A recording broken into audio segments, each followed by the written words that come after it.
What's goody, what's goody, what's goody, y'all? This is Debbie Cakes coming at you live and in color, as you can see. So, I had to do this video again because I just found my mics again. You know, I have issues always misplacing my mics, but I'm gonna do this video is just from worst to best of all the movies that I seen in 2024 that I actually saw. Not that I did that I saw reviews to and just did my own opinion from there. No, movies that I actually seen from the beginning to end. So I'm gonna run through it really fast because I don't have the time today because today's officially the first episode of Monday Night Raw on Netflix. So shout out to that. And I want to do a live streaming for that if I can. So the I have 20 movies that I've seen of 2024. I know, not that much. I just been so tired, so I really haven't had no time to actually sit there and watch movies. But um, the movies that I did see are as follows. So starting at number 20 is Craven the Hunter. Well, of course, I had to put that one last because that highly disappointed me. Like, I was upset. Like, you gave us a piece of shit that we've been anticipating for the whole fucking year because you want to go ahead and kept on pushing it back because you felt like stuff was missing or you needed to fix some things. Well, I don't know what the hell you fixed because the shit was whack. The shit was whack. I'm pretty sure that they have high education as far as I know. And what kind of line is, oh, my grandmother died and I haven't seen her since? Obviously, you haven't seen her because she's fucking dead. So how the hell you make that kind of set? How make it sense? Let it make sense to me. You tell me. Like I said, these are my opinions and this is how I feel. I'm pretty sure that other people is talking about Madam Web. Honestly, I haven't seen it, so I cannot put that on my review. But I've seen this one, and I'm glad I only went to see it one time. But I felt like one time too many, and then it was fucking long for no fucking reason because it wasn't like they gave you plot points of everything. No, like the movie was trash. I'm sorry, the movie was trash. Coming in at number 19, which I was fluctuating between 19 and 20 because honestly, Joker Part 2, I walked on the movie twice. I didn't even get to see all of it. That's how bad it was. Like, honestly, I wanted to sit there, but I kept falling asleep. And then when every time I woke up, it was more singing. You know, Joker Part 2, why does it exist? It didn't need a part two. Part one of Joker was fine the way it was. Joaquin Phoenix did a really good job in part one. Why the fuck are you making a part two? What are you gaining? Because you made mad money in part one, you thought you were gonna make all this money in part two? Nah, you know how many people walked out in that theater? Come on, let's talk about that. Coming in at number 18, you know this was gonna be on the list. Borderlands. It's like I said, yeah, these are the bottom of the bottom. The only reason why this one's higher than Joker and Craven, I'm gonna be honest with you, is the colors. It is so colorful that it's beautiful, but the movie sucked. Like how you have all these famous actors and you can't do shit with them. And then I mean, Kevin Hart is not really that funny, but there are some times when they do land. And yeah, he was not funny in that one time. Like, I took my aunt to see this for her birthday. You know how embarrassing that was? Like, to see a movie there that we're both literally on our phones and hoping that this movie finish. They didn't have no structure. They was all over the place. I couldn't stand. I couldn't stand it. I just stood there, sat there, waited till the movie finished, and then took my aunt somewhere else. Like, I can't believe that I wasted my money because I get free tickets, but I can't believe I wasted my money on watching that movie.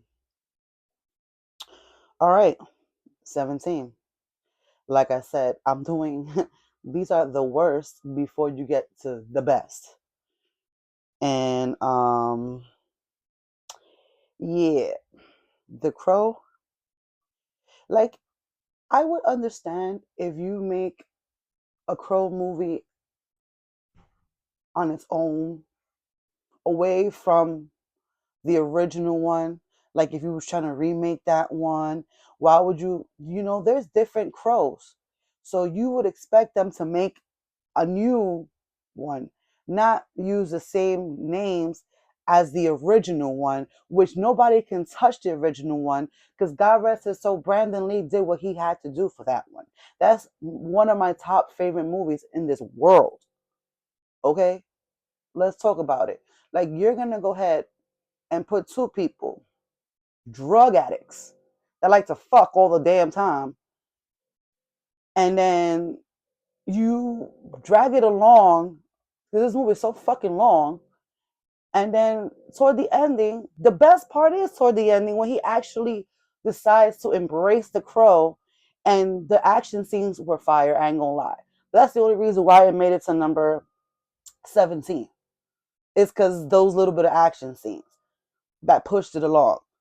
Because don't get me wrong, Bill Salgazar, I always chop up his last name, so don't take offense to it.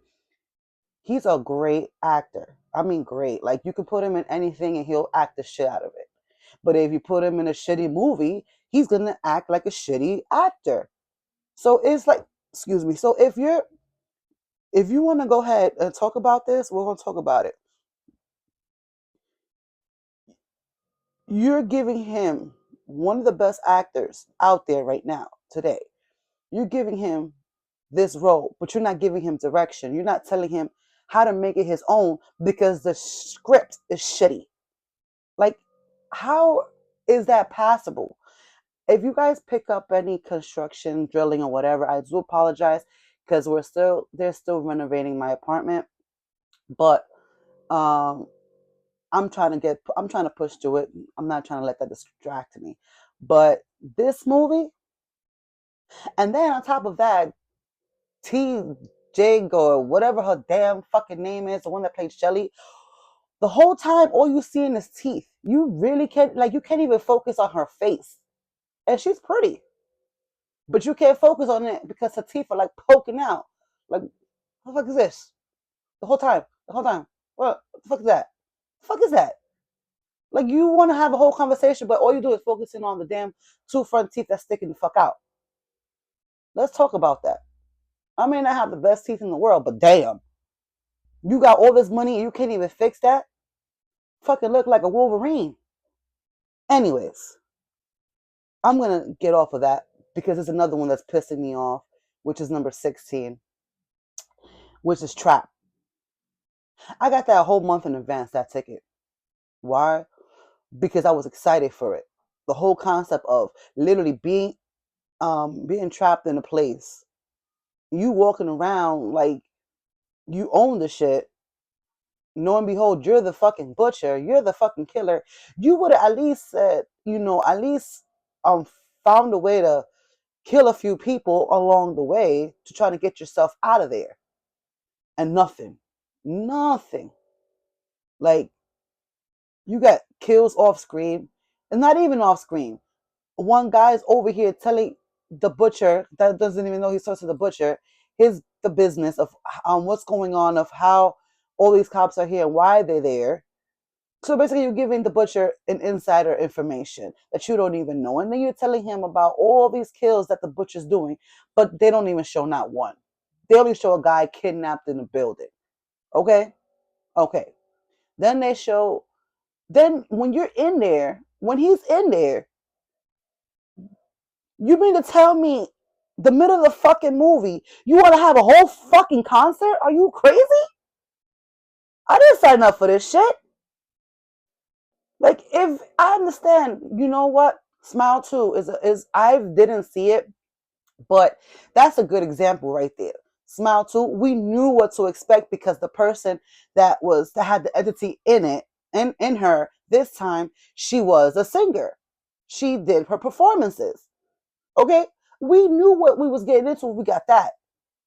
But when you give us Trap and you give us this nice ass concept and you want us to sit there through a whole concert because it's your daughter, and then your daughter's over here using social media to find somebody and all that kind of stuff, like, yes, you trying to, I think it's Gen Z or whatever, you trying to go ahead and, you know, and be with the kids these days with all the social media, try to help find a person that's kidnapped and all that kind of stuff.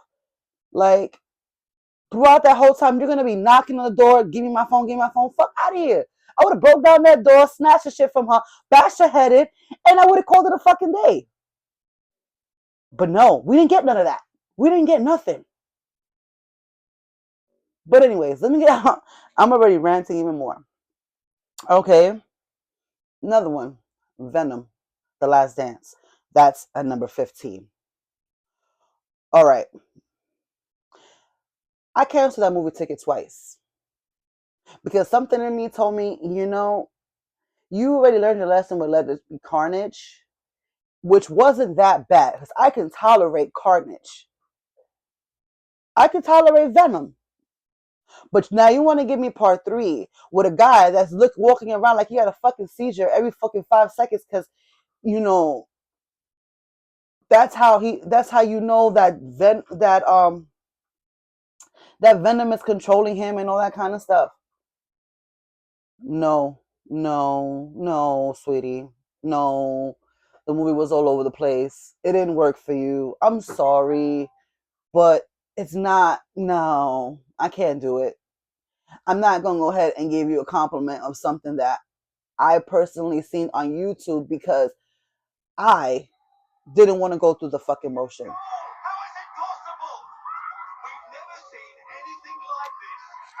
And then and then we have the next one, Mufasa, which is at number 14.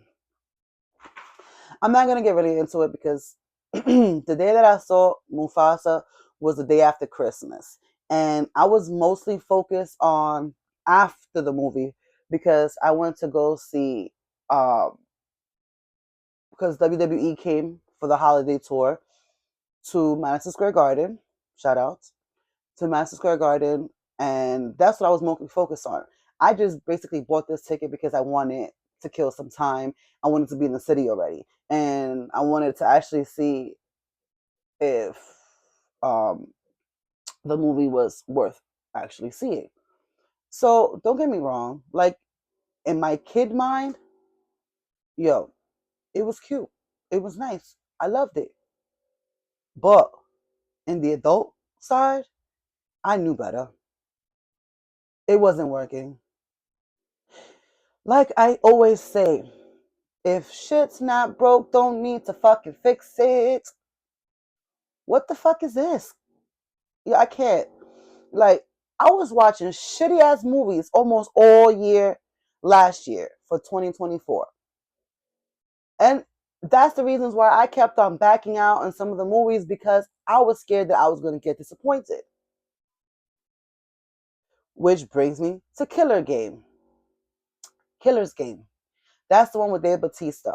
So that one is a typical movie. Meaning it's either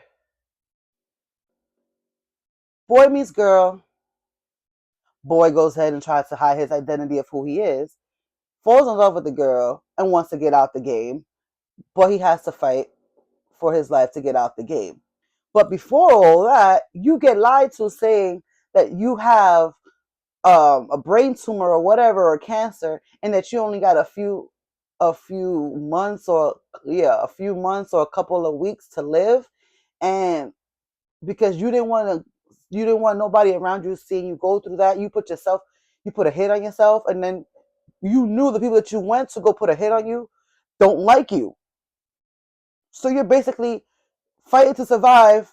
Besides not being liked, also you're fighting to survive throughout the whole movie because now you find out that the girl you actually like is pregnant. So now you got something to live for besides knowing that you're not really actually going to die. So that one, that's why it's a little higher because honestly, even though it's a cliche thing, I prefer it better than Craven. I prefer it better than Trap, even though I sat there, but I prefer those. Coming in at number 12 is Werewolves. Now, I went blind in this one. Like, I only saw the name of the movie. I didn't see who came out in it. I didn't see the trailer for it. I literally just said, you know what? It said werewolves. Sign me up. So that's what I did. I saw it. Honestly, you know, from like I'm gonna take Cody's words and say yes. It felt like Werewolf Purge. It did. It felt like the Purge in werewolf style. But and more so because the main one of the main characters, the guy from part two and the one from election year, part three, comes out in this one.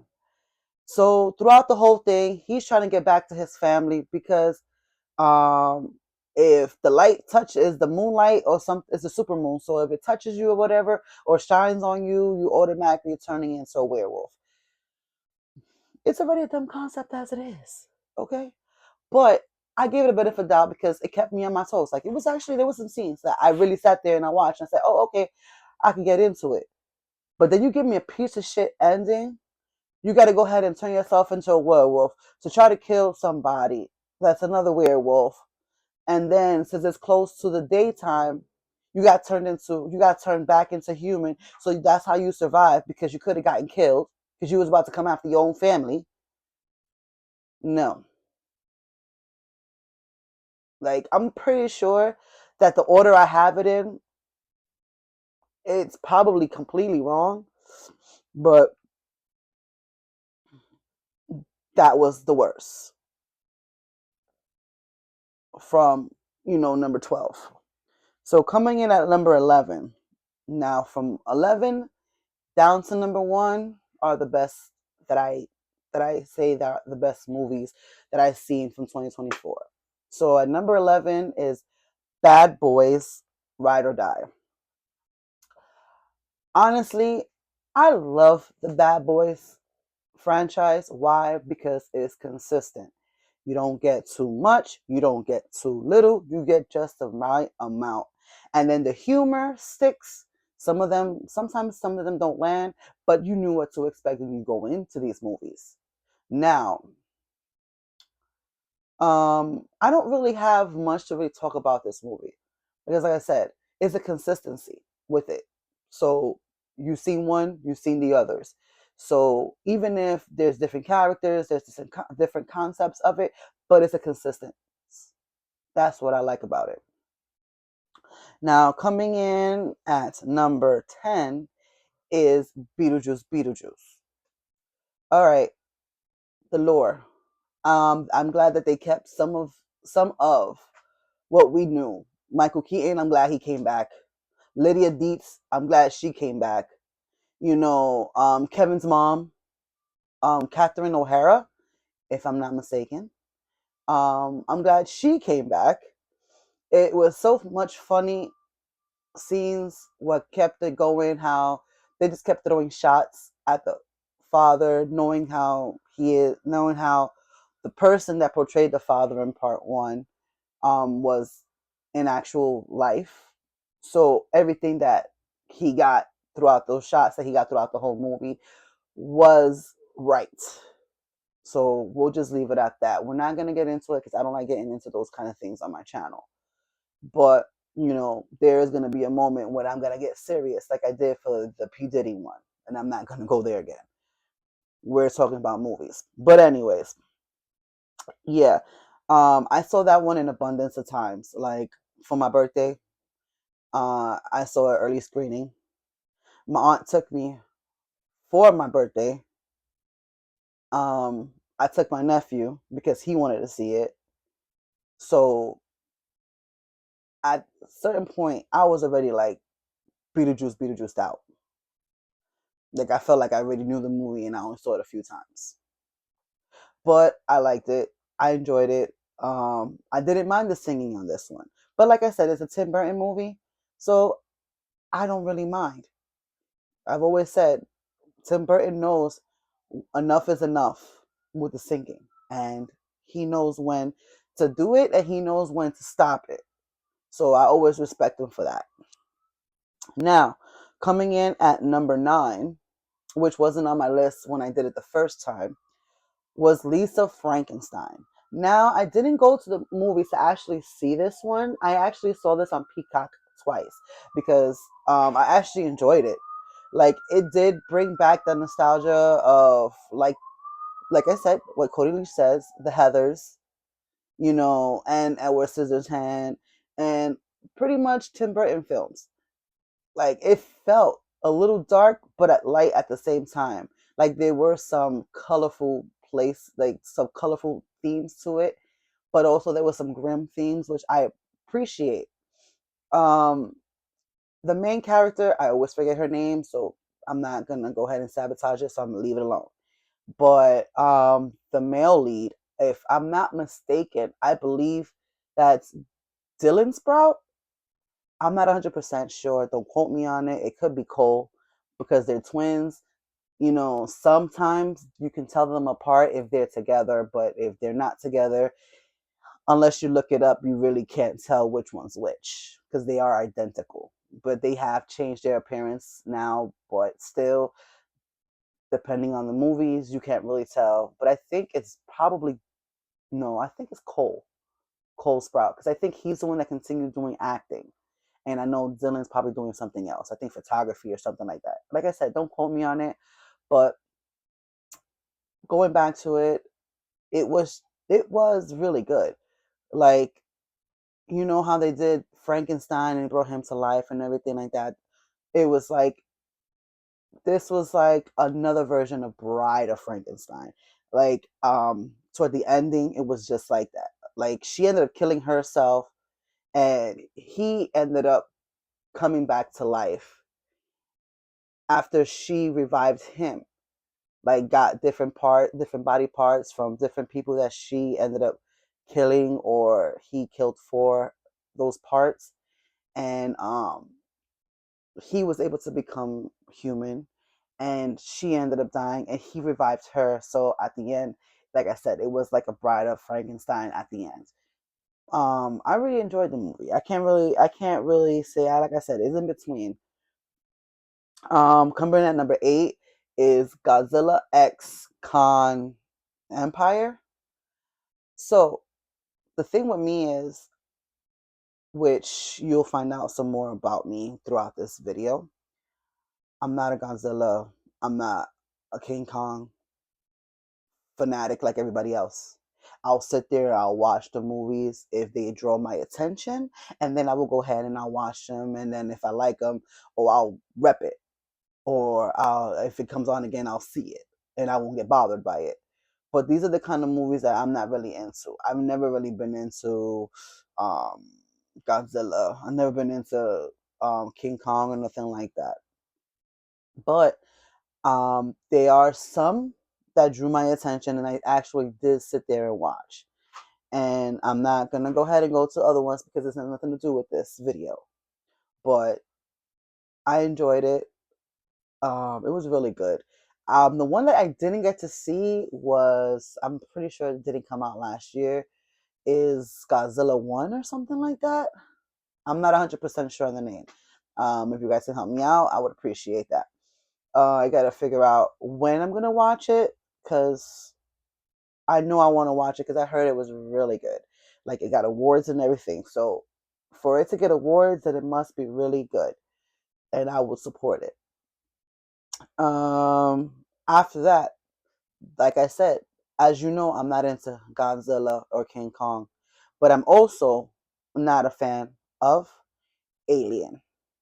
But coming in at number 7 is Alien Romulus.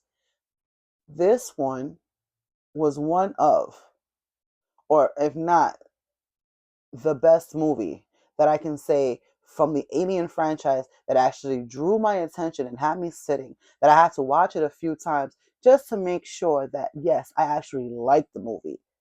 Like now, like I can, like, instead of me sitting there and watching the other ones, which never really drew my attention, I can go ahead and watch some of my YouTubers and all that kind of stuff and have them review it for me so I can actually see these movies through them. But in all reality, Romulus was really good. You know, the robot brother, he showed his ass. He showed what he was built for, to protect. He showed what he was built for, to basically not sit in the sidelines. And I really appreciate when you want to go ahead and put people like that on the front line. Now, the next one was Abigail. Coming in at number 6 is Abigail. So one of the characters from Abigail actually comes out in Lisa Frankenstein. She's the main lead female in Lisa Frankenstein. And in this one, she's one of the background characters. You know, one of the characters when you know she's not going to make it at the end. Yeah, that's her. But the movie was really good for horror. It it was a ballerina vampire, which is something new and a new twist to everything. I like the little dance that they had between uh, the main villain, which is the ballerina vampire, and then the one that she bit. How she basically maneuvered her and possessed her, and then she started doing the same dance at the same time. Rest in peace, Angus Cloud, if I'm not mistaken, that's his name. Yes, he was the first kill, and yes, he does speak. Yeah, hella fast. Yeah, we're just gonna go ahead and leave it like that. We're not gonna go ahead and drag it on because God rest his soul, because he is not here. He is deceased. But um, I was glad Melissa Barrero was in this movie, because that's another one that I said that she is a good actress. Oh, and Beetlejuice, Jenna Ortega. Like, you have these characters that come out, like with Scream franchise now. You're gonna make a part 7. I'm trying to figure out how that's gonna look with your two lead characters right now. Your two lead actresses are not in the movie, because Jenna already said she cannot do it because she has her own show, which is Wednesday. And then Melissa Barrero, they done kicked her out because she spoke her mind. I'm not gonna go ahead and get into it because, like I said, that's not my business, and I don't speak on what is not my business. And I will definitely not want to get canceled because people do not like listening to other people's opinions.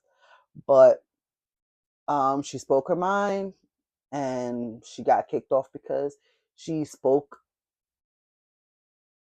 For her, she spoke the truth. For others, it could probably be something completely different. Like, you don't know what's really going on for you to put your 2 cents in it. And that's the type of person I am. I don't want to put my 2 cents into something I'm not 100% sure that I knew the facts. If I knew facts from beginning to end and I was actually experiencing it myself, then I will understand me putting my business out there. But unfortunately, I cannot do that. And I will refuse to go ahead and put that on my channel and support somebody that um, that can get me canceled. But I do feel that it's unfair that you lose your leads because of this situation. I mean, I would have just left it alone because, like I said, that's people's opinion. You cannot silence somebody because they want to go ahead and voice their opinion. I feel that's unfair. But getting off of that, coming in at number 5 is Transformers 1. I loved the movie. And when I went to go see it, I literally sat through the whole movie. And I had to watch it twice because I wasn't too sure if I missed some parts. Because when I went in the theater, it was already playing. So I wasn't too sure how much of the beginning I missed. Excuse me, sorry. I don't know how much of the beginning I missed. And I wanted to make sure I saw everything from beginning to end. So I had to watch the movie twice, which I didn't mind. Um, the whole thing of how they became Autobots, Decepticons, and all that kind of stuff like that. How the friendship between Megatron and Optimus ended up fizzling away, and they became enemies. Like, I'm glad. Excuse me, I'm so sorry. I just came out of work, so I'm very sorry. I do apologize for this yawning. But I'm also talking a lot because this is one of my longest videos. I don't really speak more than 30 minutes if I have to. But yeah. Uh, sorry, I lost train of thought. So Transformers 1 uh, is number 5 on my list. I enjoyed it. I had a review on it. I'm not going to go into details on it because I did a review on it. I think I put that one up with my nephew as well. Coming in at number 4, if I'm not mistaken, I probably did a review for it. It's called Speak No Evil. I feel this movie is based on a true story. Like, all this happens in real life. Like, you're gonna go to a foreign country that you don't know anybody from a hole in the wall, and all of a sudden you get a couple with a kid because they see you with a kid. They try to win you over, all that kind of stuff, treat you good, tell you that they're gonna show you around the area since you don't know what the area is from. Sorry, again. This is probably gonna, because I'm getting winding down. This is probably gonna be like every 5 seconds. I'm gonna be yawning, but yes, I'm not gonna go into detail again, like I said, because I know I did a review for this one. But coming in number 4, which James McAvoy did a hell of a job, is Speak No Evil. Now, for my top 3. These are 3 movies, my opinion. They're probably going to be your top 3 as well to some people, if they can stomach it. To some people, because they have different opinions on it. But coming in at number 3 is Terrifier 3. So, Christmas movie, check. Gore, check. And the main scene of the whole Terrifier, checked. When I mean the whole main scene is, now in part 1, the main scene in part 1, which was the lady, the girl hanging up from her legs, that gets sawed in half from her vagina, and all the way split in half down. That's the main scene from part 1. From part 2 is the bedroom scene when the girl's getting cut up and bleach poured on her and all that kind of stuff, like getting tortured, pretty much skinned alive. Um, but in this one, part 3 was the shower scene. I'm so sorry again. Was the shower scene, you know? Yeah, I've seen the reactions to that shower scene. It's not as bad as the bedroom scene, but it is bad. Like, OD. Like, I've seen guys' reaction that they literally holding their penis, and some guys literally throw up because it's like they feel the pain even if it's not happening to them. Art, he is funny at the same time. So it's just like you want to be scared, you want to be disgusted, but then you laughing at the whole situation. That's the thing that kills people. Like you're literally making a joke out of a mockery out of everything, but yet you're delivering. That's like, what's not to love? I'm glad Sienna was back. There's some new characters, more family members. But what pissed a lot of people off, meaning me, that's why I came on number 3, not number 2, is that they killed Jonathan off screen. Like, I understand the uncle. Like, that's the uncle. It's cool. Because they still showed him at least. They only showed a skull with glasses. So I'm not 100% sure if he's actually dead. I just think that they just did this so that way Sienna could feel like there's no hope left or whatever the case may be. And either if he makes up, well, he is going to make a part 4. So if he's either going to come out in part 4 or if he can't finish it till part 5, then I would say that he would make, excuse me, he would make a hell of a comeback and be like, oh, I was trapped, or Sienna had to go get him from the underworld where Gabby's at, something like that. I just want them to bring back Jonathan because I really, really didn't like the fact that they killed him off screen if he's actually dead. All right, now my top 2. Coming in at number 2 is Sonic 3. So I did a review on Sonic 3, so I'm not going to get into it. It's a really good movie. It's fucking great, actually. I love it. I've seen it a few times in the theater, and I went to the fan event, and I also went and took my nephew. For the fan event, they gave me a Shadow tin, which one side he's Shadow, and then the other side he's Chaos Shadow, which is kind of like blondish. And that one, by the time I took my nephew to go see Sonic 3, it was sold out everywhere. Like people was looking at him like, how did he get this? And they was trying to find something and they couldn't find it because it was all sold out. Now, coming in at number 1, because the thing is, oh yes, before I hit number 1, I did do a mistake on my review for Sonic 3. There were 3 mistakes. The little girl that was with Shadow, her name is Maria, not Emily. Then in the ending credit scene, there was 2 mistakes. There was the one I said I called the pink haired girl Kitty, which her name is not Kitty, it's Amy. And then I call the robotic Sonic or something like that. But I think it's Metal Sonic, if I'm not mistaken.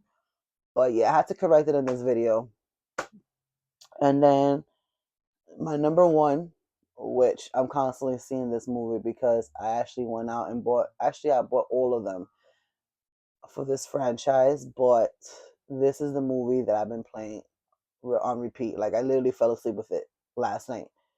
Is Deadpool versus Wolverine. You know it had to be on the list. It had to be on the list.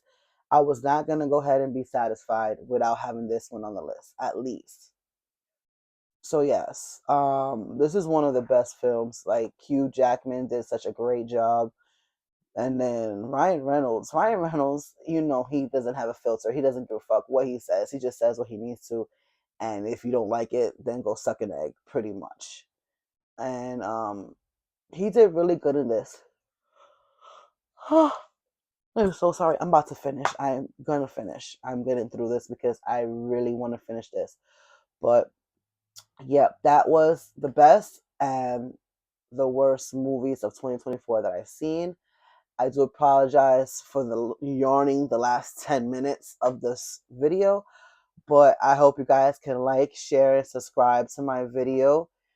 I am fairly new, so I am trying to do my best, the best in the world, I'm trying to do my best. So hopefully I can do this live stream tonight for the first Raw on Netflix. You guys have a blessed night.